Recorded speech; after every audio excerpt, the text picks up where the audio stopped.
میں کیا مدد کر سکتی ہوں؟ تم میرے ساتھ میرے گھر چلو، میں تمہیں اپنی فیملی سے ملوانا چاہتا ہوں۔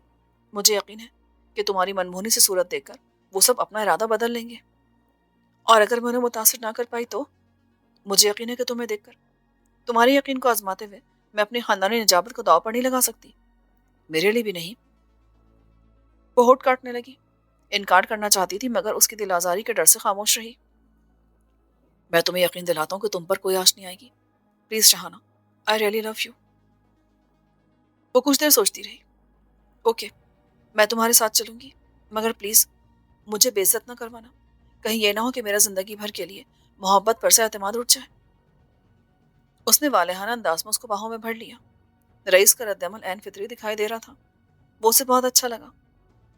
وہ بے خود سی ہو کر صوفے پر ڈھہ گئی، پھر اسے انتظار کرنے کا کہہ کر تیار ہونے کے لیے چلی گئی۔ آدھے گھنٹے میں کیے گئے خصوصی اہتمام نے اس کو خاص بنا دیا تھا۔ دیکھنے والے کی نظر ہٹنے کا نام نہیں لیتی تھی، نزاکت سے ایک ایک زینہ اترتی سیدھی رئیس کے دل میں اتری جا رہی تھی۔ پھر وہ رئیس کے ہمراہ پورش میں آئی تو کچھ سوچ کر ٹھٹک گئی۔ اسے یوں لگا جیسے وہ کوئی بہت بڑی غلطی کرنے چلی ہو، غلطی پکڑی نہیں جا رہی تھی۔ ایسے میں عالمگیر اس کے قریب آیا۔ کہیں جا رہی ہو مس شہانہ؟ اچانک اپنی غلطی پکڑ کر وہ مسکرانے لگی۔ وہ جلدی میں بنا پروٹوکول اور حفاظت کے گھر سے نکلنے لگی تھی۔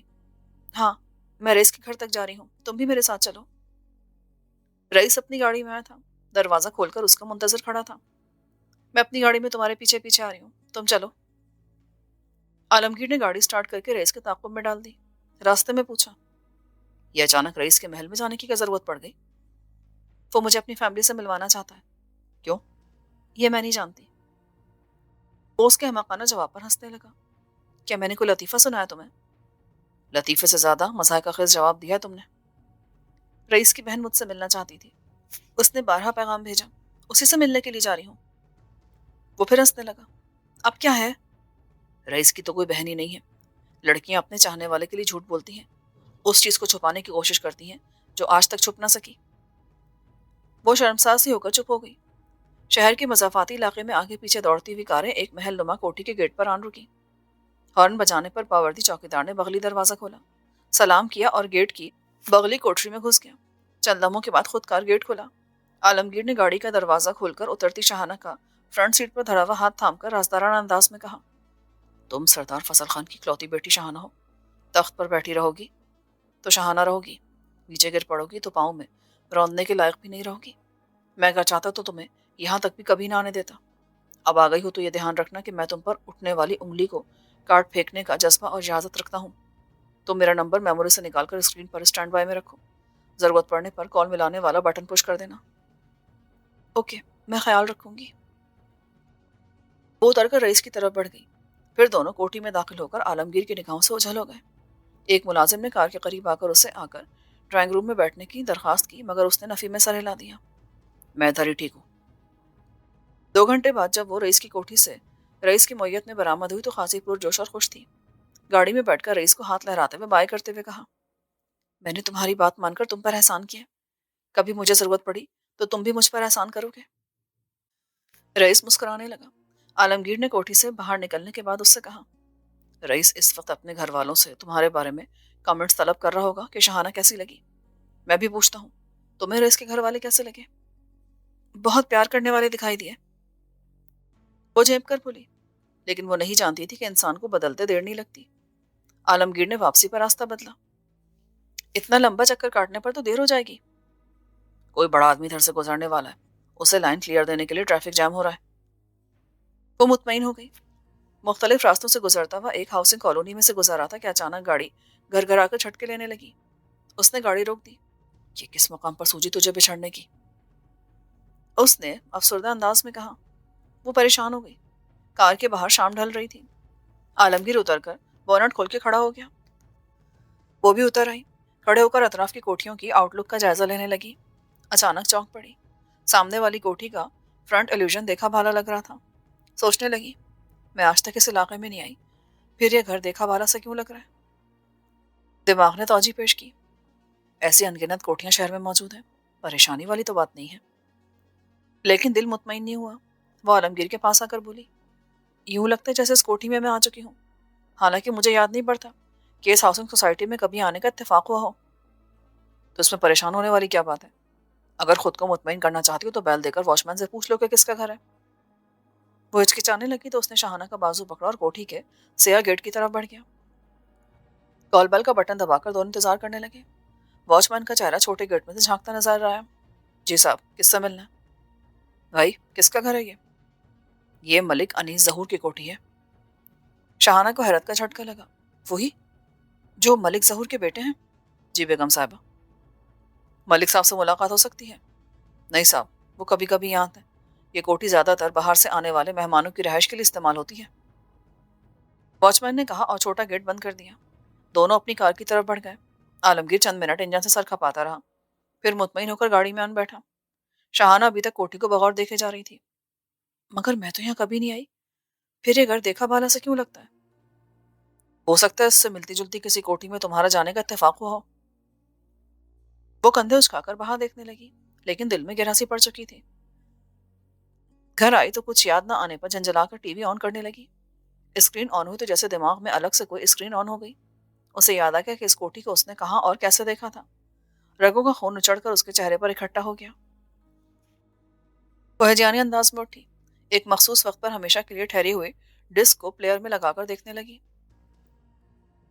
شروعاتی منظر میں وہی کوٹھی ایمبولینس کی بتی کی طرح اس کی نظروں میں گھومنے لگی۔ اس نے بار بار ریورس کر کے کوٹھی کے فرنٹ ایلیویشن کو دیکھا۔ اسے آنے والے 5-10 منٹوں میں یقین ہو گیا کہ اسی کوٹھی میں اسے بے ہوشی کی حالت میں لایا گیا تھا اور ہمیشہ کے لیے کھوکھلا کر دیا گیا تھا۔ اب اسے فون کرنے والے کے الفاظ کی معنویت بھی سمجھ میں آنے لگی تھی۔ میرا ملک، لمبے ہاتھ، ہائے اللہ، یہ میرے ساتھ کیا ہوا؟ کس نے کیا ایسا؟ کیوں ہر لمحہ مجھ پر موت آگی زہر کی طرح ٹپکنے لگا؟ وہ کوٹھی ملک انیس کی ہے، مجھے وہاں لے جا کر تباہ کر دیا گیا۔ رئیس مجھے اپنے گھر والوں کی آنکھوں پر بٹھانے کے لیے لے گیا تھا۔ کون کیا چاہتا ہے؟ ہر آن رئیس کی طرف لپکنے والے دل میں بدگمانیاں بھر گئیں۔ دل دھڑک کر سمجھانے لگا، تم دوسری لڑکیوں سے مختلف ہو، تمہیں فتح کرنے کا طریقہ بھی تو دوسروں سے مختلف ہی ہوگا۔ رئیس نے تمہاری نرگسیت کو زینہ بنایا اور ایک ایک قدم اٹھا کر تمہارے بدن کی عمارت کو تاراج کر دیا۔ تم اپنی بے وقوفی میں لٹ چکی ہو۔ وہ ہچکیاں لینے لگی۔ دوسری جانب عالمگیر اپنے کمرے میں بیٹھا سوچ رہا تھا، ہر مرد اپنی محبوبہ کو خوش اور آسودہ رکھنا چاہتا ہے۔ میں کیسا مرد ہوں کہ جسے چاہتا ہوں اسے ہر لمحے نئی مصیبت کے منہ میں ٹھونس دیتا ہوں۔ رئیس کے گھر سے خوشیوں کے پھولوں بھرے ٹوکرے سر پر اٹھا کر لے کر نکلنے والی لڑکی نے اپنے ہاتھوں سے ہی ٹوکرے کو ملک انیس کی کوٹھی کے گیٹ پر پھینک کر پھولوں کو پیروں تلے مسل دیا ہے۔ ملک امجد فرید ایک ماہ کی رخصت لے کر نورپور پہنچا تو اسے پہلا جھٹکا لگا جب بتایا گیا کہ اس کا باپ اپنے بھائی سے ملنے لاہور گیا ہے۔ اس نے بھائی سے پوچھا، کیا چچا ظہور کی فیملی لاہور والی کوٹھی میں شفٹ ہو گئی ہے؟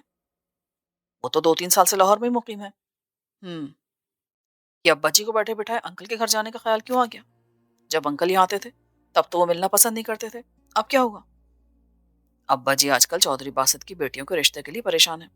تم ان کی فکر چھوڑو، اپنی فکر کرو، تم پر نزلہ گرنے والا ہے۔ ابا جی کا خیال ہے کہ چودھری باسط کی ایک بیٹی کو تمہارے سر پر سوار کر دیا جائے، ایک کو رئیس کی دلہن بنا دیا جائے۔ آزادی کا تم نے کافی فائدہ اٹھا لیا ہے، زمانے کے مسائل نپٹاتے پھرتے ہو۔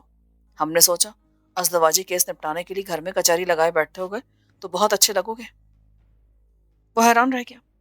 عجیب بات ہے کہ ابا جی نے مجھ سے مشورہ کرنا بھی ضروری نہیں سمجھا۔ بھائی میری شادی میری مرضی سے ہونی چاہیے۔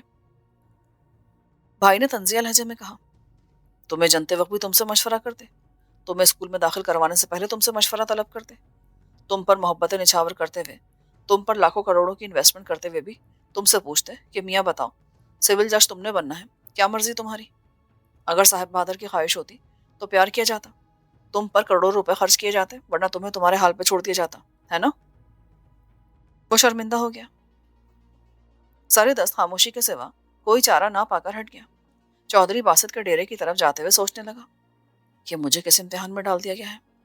میں نے اسے دیکھ کر پہلی نظر میں پسند کر لیا تھا، اس نے اپنا آپ دکھا کر مجھے پرے ہٹا دیا۔